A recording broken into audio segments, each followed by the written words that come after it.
Comment avoir 50 abonnés? Et dans cette vidéo, je vais vous montrer ce que vous ne faites pas et que vous devriez faire d'ailleurs. On va voir ensemble donc objectif 50 abonnés et je vais vous donner quelques pistes, vous allez voir, pour travailler et pour avancer sur votre chaîne YouTube. Si vous avez ça en tête, vous allez voir que ça va s'éclaircir pour vous parce que sachez-le, vous avez 9 atouts. Ouais, même si vous n'avez jamais commencé une chaîne YouTube, jamais fait une seule vidéo, vous avez en vous 9 atouts. Encore faut-il en prendre conscience. Et je suis là pour ça, pour vous aider un petit peu là-dessus. La première question que vous devez vous poser, c'est quels sont ces 9 atouts, hein, quels sont ces atouts quand on débute. Parce que c'est vrai qu'on regarde tout de suite de gros youtubeurs, on se dit, oh là, moi j'ai envie d'être comme lui, mais oh là là, il y a du boulot, tout ça. Et pourtant, vous avez 9 atouts. 9 atouts que vous avez certainement, si vous les mettez en place, par rapport à quelqu'un comme moi qui vit de ma chaîne depuis 7 ans. Pourquoi? Parce que ces atouts, je les ai laissés un petit peu s'envoler, hein, et je les ai peut-être un petit peu moins, focalisé dessus que ce que je devrais. Mais cette vidéo va certainement m'y aider. Alors vous, qu'est-ce que vous pouvez faire concrètement? Eh bien, vous pouvez tout simplement, et c'est le premier atout, c'est un atout d'ailleurs qu'on a tous, c'est chercher votre rêve, et ne le perdez pas, parce que votre rêve vous permet plein de choses très importantes et très intéressantes, notamment d'y croire. Croire en ce que vous faites, croire en ce que vous avez envie d'atteindre. C'est une envie de réussite, le rêve. Donc il ne faut pas le laisser tomber. Je sais que notre société nous pousse souvent à laisser un peu nos rêves et être un peu plus concrets et un peu plus matérialistes. Mais bon, d'un autre côté, cette histoire de rêve, on est tous des grands enfants. Même à 50, 60, 70 ans, on a tous cet enfant, là, toujours en nous, qui dort. Donc il faut le réveiller de temps en temps. Allez chercher du rêve et faites-le, n'hésitez pas. Allez chercher votre propre rêve parce qu'un rêve, c'est un déclencheur d'action. C'est ça, en fait, qui va vous donner envie d'avancer, d'aller plus loin, de faire le premier pas, peut-être même. En tous les cas, c'est un moteur de réussite. Votre rêve, ne le perdez jamais de vue, c'est un moteur de réussite. Et ça, c'est accessible à tous. Vous voyez, c'est le premier atout, reprendre connexion avec votre rêve. Deuxième atout, celui-ci est peut-être un petit peu plus concret, c'est le sens de l'anticipation. Ça aussi, c'est quelque chose qu'on a tendance à oublier une fois qu'on est lancé sur notre propre business depuis des années. On n'a plus ce sens-là. Et pourtant, anticiper, ça facilite la suite. Et ça, c'est un truc pareil. Les débutants ne font jamais. Hein, en cherchant à anticiper, ils le font jamais. Alors, quelle énergie allez-vous mettre dans cette anticipation, prendre les devants, prévoir, essayer de réfléchir à ce que vous allez faire, essayer de mettre en place quelque chose de concret et anticiper donc, prendre ce temps, voilà, de réfléchir sur ce que vous allez faire. Alors, comment est-ce que vous allez concrétiser, par exemple, votre envie? Eh ben ça va être grâce, donc, avec cette faculté d'anticipation, grâce à ce moment de réflexion que vous allez vous permettre, vous autoriser avant de faire le premier pas envers votre chaîne et aller chercher les 50 premiers abonnés. Et tout ça, en fait, cette anticipation, ça vous donne tout simplement les moyens de réussir. Si vous voulez vous donner les moyens de réussir, il faut prendre ce petit temps de réflexion parce qu'en plus, cette anticipation vous permet de vous motiver, vous y verrez un petit peu plus clair, et puis ça vous permet aussi d'être un peu plus déterminé. Donc ce sens de l'anticipation, prendre les devants. Il y en a qui se jettent toujours billes en tête, qui font leur chaîne, et après on verra bien, on va réfléchir, on va faire des vidéos, et puis non, non. Parce que ce que je recommande, c'est un petit peu chercher à anticiper, et plus vous aurez ce sens de l'anticipation, plus vous réussirez facilement. C'est un atout qui est extrêmement concret, mais il faut que vous alliez, encore une fois, le chercher au fond de vous. Troisième atout, cette fois-ci, on passe à des choses vraiment cartésiennes. Il va falloir passer à la configuration de votre chaîne. Et je suis à peu près persuadé que même si vous avez 1000 abonnés, 2000, 10 000, regardez bien ce petit tableau là que je vous montre, parce que je suis à peu près persuadé qu'il y a bien des points sur lesquels vous avez peut-être sauté un petit peu le truc, où vous n'avez pas trop fait gaffe, vous êtes passé un peu vite. Et pourtant, cette configuration de chaîne que je ne recommande pas dès le tout début, parce qu'il y a d'autres choses peut-être à faire avant, notamment étudier un peu comment ça se passe, étudier quel produit vous allez faire, on va en parler un petit peu plus tard, qu'est-ce que vous allez mettre en place, tout ça, et ensuite vous allez pouvoir configurer votre chaîne. Mais malgré tout, c'est un atout pour vous si vous le faites, parce qu'encore une fois, il y en a très peu qui le font, même quelquefois avec des milliers d'abonnés, ils ne le font pas. Et ils ne prennent pas en charge ça. Et ben, qu'est-ce que je vous dise? Tant pis. Alors, quoi faire quand vous configurez votre chaîne? Je vous ai trouvé 9 points importants, il y en a peut-être encore d'autres, mais après, ce sont peut-être un peu plus des détails. Le premier point, c'est de trouver un bon nom de chaîne. Un bon nom de chaîne, c'est quoi? C'est soit vous utilisez votre nom et votre prénom, voilà, vous êtes tranquille, ce que j'ai fait personnellement, soit vous utilisez le nom de votre niche. On simplifie les choses à l'extrême. Si vous êtes dans le foot, par exemple, eh ben, vous pouvez très bien appeler votre chaîne foot féminin, si vous êtes dans le foot féminin en particulier. Il faut trouver aussi un bon identifiant, l'URL. L'identifiant maintenant sur YouTube, vous savez, c'est un petit @ et puis le nom de votre chaîne. Donc si vous appelez foot féminin, il faut réfléchir au nom de votre chaîne en fonction aussi de l'URL. Ces deux-là marchent un petit peu ensemble. Vous aurez un youtube.com/@ @foot féminin, voilà, avec un petit espace entre les deux, avec une petite barre, voilà. Bon, bref, à vous de réfléchir un peu comment est-ce que vous allez organiser ça. Ça compte, il faut le faire parce qu'après vous allez communiquer pendant des années sur ça, sur cette URL, sur cet identifiant, sur ce nom de chaîne. La bannière, pareil, il vous faut quelque part en plein milieu une proposition de valeur pour que vos spectateurs qui débarquent voient un petit peu ce que vous avez à proposer. Donc il faut y réfléchir aussi, encore une fois, en amont, anticiper, comme je vous le disais, sur l'atout numéro 2. Photo logo, qu'est-ce que c'est photo logo? C'est ce que vous avez là, juste ici, voilà. Vous avez donc la photo, ou vous pouvez mettre un logo comme vous voulez. En tous les cas, la proposition de valeur est ici, donc la photo et le logo sont ici, l'un ou l'autre. À vous de voir, à vous de décider. Ce qu'il y a de sûr, c'est qu'il faut y penser déjà avant. Bande-annonce, je ne reviens pas dessus, voilà celle-ci, elle est importante parce que, là encore une fois, hein, je vois plein de chaînes avec pas de bande-annonce. Et les gars, il y a un truc fait exprès pour mettre des bandes-annonces. Bah, mettez des bandes-annonces, d'autant qu'ils vous permettent sur YouTube d'en faire deux différentes. Une pour celles qui concernent les abonnés, pour vos abonnés, et une pour qui concerne les non-abonnés. Alors évidemment, vous allez vous intéresser d'abord aux non-abonnés, faire une bande-annonce spéciale pour vos non-abonnés, hein, tant qu'à faire, puisque vous vous lancez sur votre chaîne et que vous n'avez pas encore 50, remarquez, ça vaut le coup aussi pour d'autres, évidemment.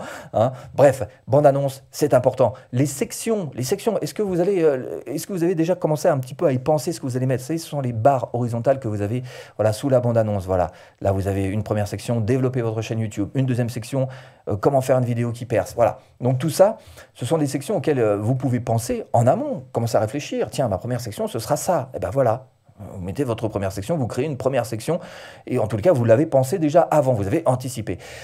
Vous pouvez aussi penser au filigrane. Vous savez, ce filigrane vidéo, c'est quoi? Eh ben, c'est tout simplement, là, il doit être là. Là, voilà, les petits carrés rouges là, qui vous permettent de vous abonner. Ben, appuie. Et donc, vous pouvez trouver ça. Donc voilà, ici, là, vous le voyez plus clairement. Ici, vous avez ce petit carré rouge en bas à droite de toutes les vidéos que vous regardez. Donc ça aussi, il faut le mettre, ce filigrane vidéo. J'explique dans notamment quelques vidéos récentes comment est-ce qu'il faut mettre tout ça. Hein. Donc voilà, cherchez un petit peu sur la chaîne, vous allez trouver. La page à propos est importante aussi. Ça aussi, ça se configure. Vous savez, c'est tous ces menus là. Bah, tout à fait à droite, vous avez une page donc qui s'appelle à propos. Vous cliquez sur la flèche pour la rejoindre. Et puis la bio. Alors ça, c'est encore relativement récent. Vous voyez qu'ici, nous fait une sorte de YouTube nous a mis une sorte de bio façon Insta, façon TikTok, bref, là aussi, il y a des choses à mettre pour faire en sorte que vous puissiez attirer des abonnés. Donc, vous voyez que la chaîne, ça se configure. Il y a d'autres choses aussi à mettre en place, mais déjà, si vous faites ça, c'est pas mal, hein, notamment tous les mots-clés que vous pouvez mettre pour votre chaîne, etc. Bref, déjà ça, c'est un bon atout si vous le faites. Et croyez-moi, et d'ailleurs, je vous le demande, si vous, mettez-moi ça en commentaire, si vous êtes à plus de 50 abonnés, est-ce que vous avez mis ces 9 choses-là en place sur votre chaîne? Hein? Eh bien, faites-le, voilà. Alors, quatrième atout, et celui-ci est indispensable aussi, c'est une histoire de temps. YouTube est une histoire de temps. Votre business en ligne, ou dans la vie d'ailleurs, est une histoire de temps. Il faut savoir gérer son temps. Et notez-le bien quelque part dans votre tête, ce qui ne se paye pas avec de l'argent, se paye avec du temps. Je vais vous prendre un exemple très simple, vous allez comprendre. Si vous faites par exemple une vidéo où vous voulez faire une pub sur YouTube, bah, vous allez payer avec de l'argent. Mais si vous ne mettez pas d'argent dessus, bah, vous allez le payer différemment. C'est-à-dire que pour la pousser, pour la promouvoir, il faudra y passer du temps et faire une vidéo d'extrêmement bonne qualité, peut-être encore meilleure qualité que si c'était une vidéo qui part en pub. Donc ce que vous n'allez pas dépenser en argent, vous allez devoir le dépenser en temps de qualité, pour y mettre de la qualité dans cette vidéo. Autre exemple, ce que j'ai pris là, c'est le coaching. Par exemple, le coaching, c'est un gain de temps, mais une perte d'argent, puisque vous y mettez de l'argent dedans, d'accord? Mais voilà, il se trouve que j'ai un élève qui récemment, ça faisait 3 ans qu'il était là dans le coin, qui tournait autour, mais qu'il n'osait pas y venir, ou pour quelque raison que ce soit, il a fini par passer au coaching. Et je lui dis, mais ça fait combien de temps que tu veux faire un coaching? Il dit, bah, ça fait 3 ans. Ah, puis je dis, bah, c'est très bien, tu as perdu 3 ans. Voilà. Bah oui, parce qu'effectivement, il a perdu. Il décide enfin de miser un petit peu d'argent sur lui, sur sa chaîne, sur ce qu'il veut faire, sur son business. Donc, effectivement, il perd de l'argent en me le donnant, mais il a perdu 3 ans en réfléchissant si oui ou non il devait mettre de l'argent. Et au bout d'un moment, il finit par le mettre, donc il perd 3 ans. Donc, vous voyez que le coaching, c'est un gain de temps énorme et c'est aussi une perte d'argent. T'es d'accord sur le truc? Argent, temps, ok, une petite balance à essayer de trouver tout le temps comme ça. Et puis évidemment, pour ce qui est du temps, bah, ça veut dire qu'une fois que vous avez bien compris ce mécanisme entre temps et argent, il va falloir chercher à vous dégager du temps, et ça veut dire des sacrifices, parce que le temps, ça fait 24 heures pour chacun d'entre nous, une journée, c'est pas plus, pas moins, 24, donc il faut faire des sacrifices. Certains passent beaucoup trop de temps devant Netflix, beaucoup trop de temps sur les réseaux sociaux à scroller, voilà, et ben ce temps-là, il va falloir essayer de le compresser, le rendre minimal, et puis de tout le temps que vous aurez gagné, le mettre sur votre chaîne. Vous allez voir que c'est bien plus amusant que de consommer le contenu des autres. Fabriquer son propre contenu, c'est bien plus passionnant. Donc, le temps est un atout indispensable. Quand vous êtes à moins de 50 abonnés, vous avez beaucoup de temps, sachez-le, beaucoup plus en tous les cas que quelqu'un qui a une chaîne qui est déjà bien avancée, comme la mienne depuis des années, et qui donc a tout un business à faire tourner autour en plus. Facteur temps, atout indispensable, vous avez bien ça en tête, parfait. On passe au cinquième atout. Cinquième atout, il s'agit d'étudier un petit peu ce qui se passe autour de vous. Si vous vous lancez, comme je l'ai dit tout à l'heure, sur le foot féminin par exemple, il va falloir étudier cette thématique particulière. Qu'est-ce qui se fait sur cette thématique sur YouTube quand on parle de foot féminin, thématique de chaîne, étudier tout ça. Donc ça veut dire faire des recherches sur votre rentabilité souhaitée. Alors qu'est-ce que vous allez faire? Est-ce que vous allez vendre, tiens, vos propres ballons imprimés avec votre propre marque dessus ou quelque chose dessus? Voilà, donc quel produit physique vous allez pouvoir vendre? Est-ce que vous allez vendre, je ne sais pas, bon, ça ce serait un thème business comme je vous l'ai mis là sur la diapo. Donc est-ce que vous allez plutôt chercher à faire de la monétisation? Monétisation c'est quoi? C'est juste mettre des pubs dans vos vidéos, donc chercher à avoir beaucoup de vues pour pouvoir faire beaucoup de monétisation et beaucoup d'argent grâce à la pub. Est-ce que vous voulez chercher au contraire à faire du CPM? Le CPM c'est quoi? C'est le coût par 1000, c'est-à-dire ce qui est prêt un annonceur à donner pour 1000 vues. À vous donner, à donner de manière générale pour 1000 vues et puis à vous aussi. Donc si vous avez des vidéos, par exemple, les jongles de la tête peuvent très bien avoir un coût par 1000 supérieur aux jongles du pied droit.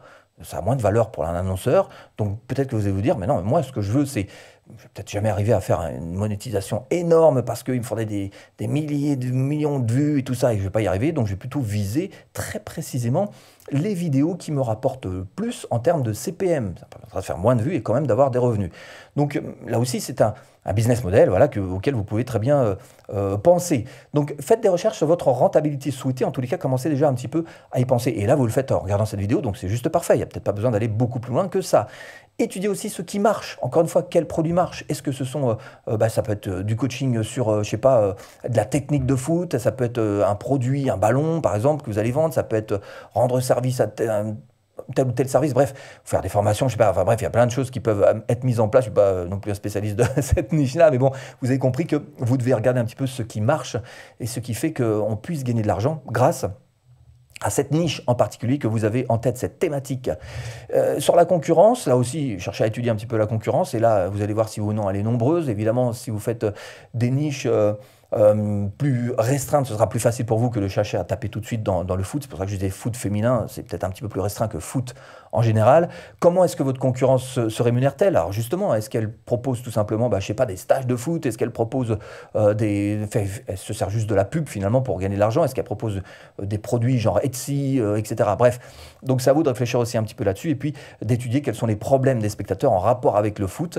Et là, pour ça, c'est simple, vous allez voir les commentaires. Et donc, ce sera à vous d'essayer de créer un produit, encore une fois, physique, numérique ou un service, un produit donc en fonction de ces commentaires pour pouvoir sortir un produit qui puisse vous rapporter de l'argent. Si l'objectif, évidemment, de votre chaîne, c'est de faire du business. Mais moi, j'en connais très peu qui me disent moi, ma chaîne, je veux que ce soit juste du loisir. Je veux gagner zéro. Je veux juste m'amuser et je veux même pas avoir la monétisation. Rien, zéro. Zéro, zéro. Bon, il y en a, mais il y en a peu. Donc, je suppose que vous êtes plutôt, vous aussi, dans l'optique de pouvoir créer même la manière la plus simple de faire un business, c'est-à-dire faire une chaîne avec beaucoup de vues pour avoir de la monétisation.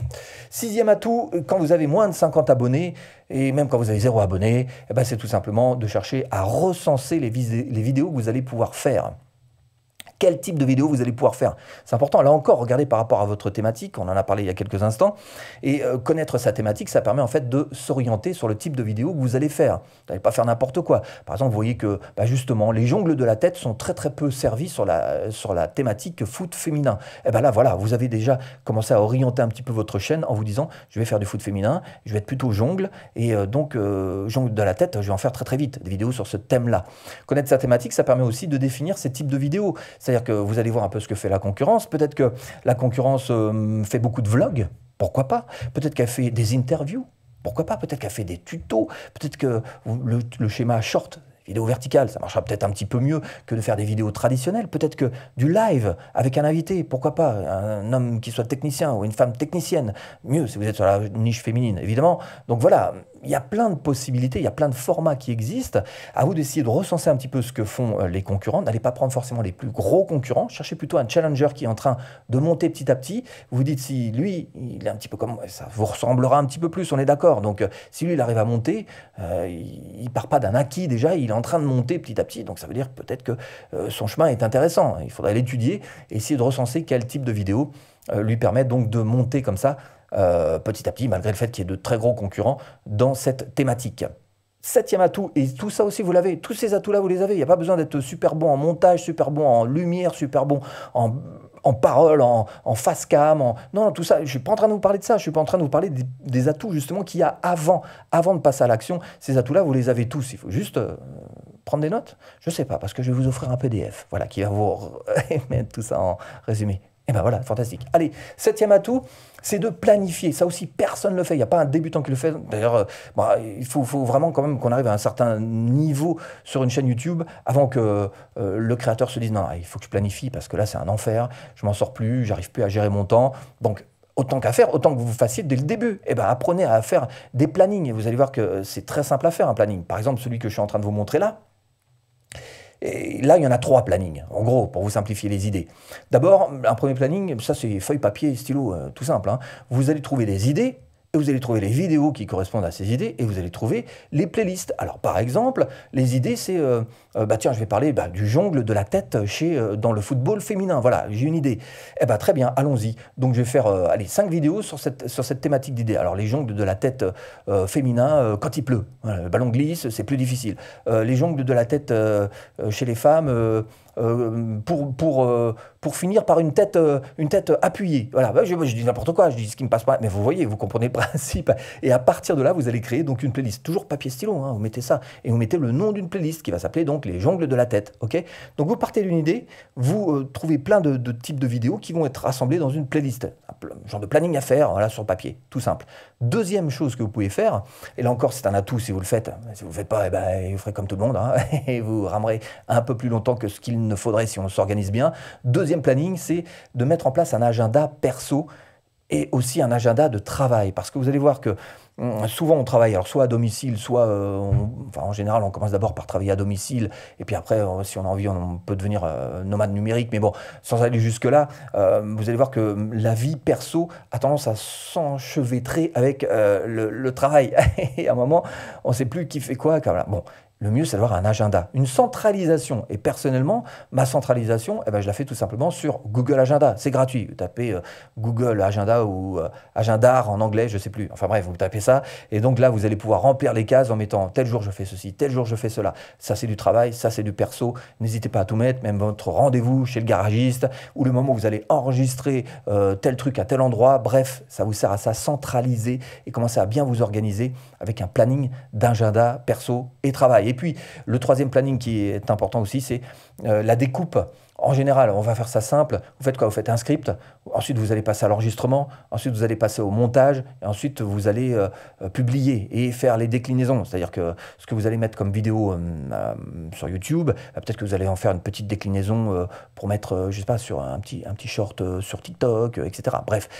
Donc les déclinaisons que vous allez pouvoir tirer de votre vidéo principale. Donc voilà, un petit agenda, un petit planning comme ça, très simple. Enregistrement, montage, déclinaison. Vous pouvez mettre évidemment avant le script si vous voulez, même avant encore les idées si vous voulez dans ce plan-là. Mais encore une fois, ça aussi, hein, vous mettez ça sur l'agenda Google Calendar que je vous ai montré. Mais tel jour je suis en enregistrement, tel jour je suis en montage, tel jour je m'occupe de la promo, donc des déclinaisons. Bref, vous mettez ce genre de planification en place. C'est un atout. Pas grand monde le fait quand on débute, il faut être encore une fois bien lancé quand on le fait, mais si vous le faites dès le début, évidemment, vous prendrez tout de suite une longueur d'avance sur la plupart des gens qui, comme vous, souhaitent réussir sur YouTube. Huitième atout que vous pouvez mettre en place, et il est intéressant aussi celui-ci, c'est qu'il faut accepter le fait que vous soyez débutant. Et il faut que vous ayez l'esprit du débutant.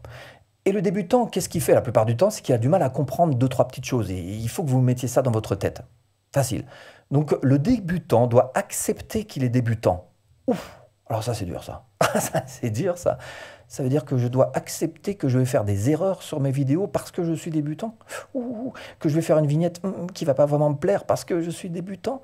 Que je vais bafouiller sur le micro parce que je... Oui, Bah oui, vous êtes débutant, voilà, on ne peut pas faire des miracles, vous êtes débutant, vous vous lancez, vous avez moins de 50 abonnés, vous cherchez à avoir vos 50 abonnés, donc oui, il faut accepter, il faut s'accepter tel qu'on est, accepter nos défauts, et même des années après, moi j'en suis à la 7e année, j'accepte toujours quelques petits défauts qui m'agacent. Mais bon, c'est comme ça pour tout le monde, on n'y peut rien. Et donc vous devez avoir et comprendre, avoir cet esprit du débutant qui est de comprendre que vous ne ferez pas quelque chose de parfait, vous ne rendrez jamais une copie parfaite. Donc, ça veut dire que vous devez vous adapter à cette situation. 1. Être minimaliste. Être minimaliste, c'est combien j'ai de mes élèves qui m'ont dit, oh là là, ou de futurs élèves qui m'ont dit, oh là là, attends, moi je n'ai pas encore lancé ma première vidéo parce que j'attends mon matériel. Et c'est attends quoi? T'as pas de téléphone? Mais c'est ça, être minimaliste, c'est lancer sa première vidéo avec un téléphone. Eh bien, vous le mettez en sens horizontal pour une traditionnelle, en vertical, je ne vais pas vous faire un dessin. Il faut absolument partir sur du minimalisme. Pourquoi? Parce que sinon vous partirez jamais. Voilà, vous allez attendre du matos. Non, et calme, tranquille. Matos minimum, le téléphone portable et c'est parti, la première vidéo. De toute façon, je vous l'ai déjà dit sur cette chaîne, la première vidéo, c'est certainement pas celle qui aura des millions de vues. Hein, on va être d'accord là-dessus. Si vous en faites 10, déjà, ce sera pas mal sur votre première vidéo. Bon, donc faites du minimalisme. L'essentiel est de commencer. Acceptez aussi que c'est pas un marathon. C'est un marathon, plus exactement, YouTube. C'est un marathon, c'est pas un sprint. C'est-à-dire que vous êtes parti, si vous lancez sur votre chaîne, bah vous êtes parti pour faire un truc pendant 1, 2, 5, 10, 20 ans. C'est ce que je vous souhaite. En tous les cas, vous n'êtes pas parti pour, dès la première vidéo, hop, avoir des millions de vues, ou dès la 10e, ou même dès la 100e, avoir, hop, des millions de vues, ou alors vous êtes particulièrement doué, et vous avez vraiment cherché à faire ça, mais sinon, ça va être un peu compliqué. Donc, il faut savoir que YouTube est un marathon. Il faut prendre le temps, il faut avoir la patience qu'il faut, celle qui va nous permettre d'apprendre tous les comportements dont on a besoin pour réussir, et celle aussi qui fait qu'il y a une certaine inertie dans le système global, que ce soit YouTube, enfin, d'une manière générale. Donc, et puis alors, troisième chose, c'est presque la plus importante, en tout cas celle-ci est importante, on a tendance à l'oublier aussi, c'est accepter, le débutant doit accepter qui il est. Qui il est. Ah oui, qui il est au niveau personnalité, vous, ce que vous êtes. Voilà, eh bien, vous êtes un introverti, vous allez faire des vidéos plutôt introverties, comme ça, tiens. Bon, bah ok, bah voilà, donc vous devez l'accepter, vous êtes introverti, point. Vous allez pas, on ne peut pas vous demander du jour au lendemain de devenir exubérant devant la caméra, c'est pas possible. Donc il faut que vous acceptiez vos défauts, vos qualités aussi, bien sûr, elles viendront et elles s'affirmeront petit à petit avec le temps, mais acceptez qui vous êtes, ça vous permettra donc, encore une fois, d'avoir un peu plus de douceur vis-à-vis de vous-même et de vous permettre de moins bloquer, crispé, comme ça, ça empêche de progresser. Donc, lâcher prise, accepter tout un tas de choses. C'est pour ça que je vous dis que le mot comprendre est important dans l'esprit du débutant. Donc, il faut que vous cherchiez dans ce que vous allez faire comme travail, l'amélioration petit pas par petit pas. C'est-à-dire que chaque nouvelle vidéo, vous améliorez un truc en particulier. Celui-ci, là, je mets le point, ça, j'ai bien vu que ça va pas.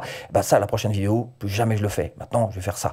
Et petit à petit, petit bout par petit bout, un petit pourcent par un petit pourcent à chaque vidéo, et vous allez voir que ça va être vraiment un moteur de réussite pour vous. Aussi simple que ça. Et puis, le 9e atout, hein, il est important. Alors, jusqu'ici, quand même, mine de rien, en douceur et sans trop vous forcer, j'ai fait passer un peu de quoi? Un peu de mindset, hein, un bon état d'esprit pour vous. Je me suis arrangé pour placer le fait qu'il faudrait peut-être que vous alliez chercher quelques connaissances, okay, sur votre thématique, sur votre marché. La configuration de la chaîne que personne ne fait, bah, faites-le dès que ce sera le moment de faire votre chaîne, puis mettre en place des plannings. Donc, mine de rien, je vous ai distillé quelques petites graines comme ça dans le cerveau, et c'est juste parfait parce qu'une fois que vous aurez mis tout ça en place, vous allez pouvoir enfin passer à l'action. Voilà, bah une fois que vous aurez mis tout ça en place, vous êtes prêt, on peut y aller. Donc passer à l'action et faire des vidéos. Alors moi, ce que je vous recommande de faire, c'est faire une vidéo par semaine pour commencer. Et puis après, une fois que vous êtes bien à l'aise avec ça, vous dites, ouais, c'est bon, je peux passer à 2 par semaine, j'ai le temps, je me sens bien, tout va bien, 2 par semaine. Et puis après, 3 si vous voulez. Mais encore une fois, YouTube, on n'est plus en 2015. Hein. YouTube ne demande pas ce que vous fassiez une vidéo par jour.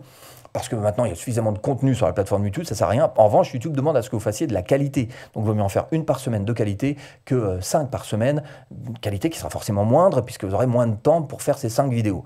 Donc, deuxième recommandation que je vous propose, c'est de partir avec 5 vidéos d'avance avant de publier sa première. Alors, je dis 5, ça peut être 3, ça peut être 2, mais bref, partir avec déjà un petit matelas de vidéos qui viendra en fait ne pas vous stresser au moment où vous vous dites « Bon, alors cette semaine, je fais quoi Oh là, j'ai pas d'idée. Oh, je fais... Ah, mais je sais... » Bon, et vous en avez 2 d'avance, ça va, hein, on se relaxe. Ça va beaucoup mieux, ou 5, ça va beaucoup mieux se passer comme ça. Et puis, je recommande aussi d'avoir quelques soutiens. Alors, non pas pour le nombre de likes qu'on va vous mettre ou le nombre de vues que vous allez avoir grâce à votre fiancé qui trouvera que vous êtes l'homme le plus extraordinaire du monde. Non, non, juste parce que avoir des soutiens de la famille, c'est plus psychologique qu'autre chose, mais c'est quand même agréable. C'est agréable, voilà, d'avoir quelqu'un, des gens qui vous suivent et qui vous mettent un petit commentaire comme ça. Et parce que vous n'allez pas leur demander toutes les semaines, hey, t'as vu ma vidéo? Hey, t'as vu? Hein, au moins, c'est un peu lourd. Hein, donc, si vous mettez un petit truc comme ça, bah, vous verrez qu'ils l'ont vu et vous serez juste content. Encore une fois, ce sont juste des soutiens psychologiques, mais ils sont quand même importants. Voilà pour ces 9 atouts que vous devez absolument posséder et qui sont accessibles à tous, même aux plus grands des débutants, même si vous avez 0 abonnés. Il faut que vous les mettiez dans votre jeu absolument. Et si vous voulez aller plus loin, eh bien, je vous propose tout simplement de télécharger ce PDF qui se trouve juste là. Voilà. Bah, tout de suite, hein. Évidemment, si tu cliques.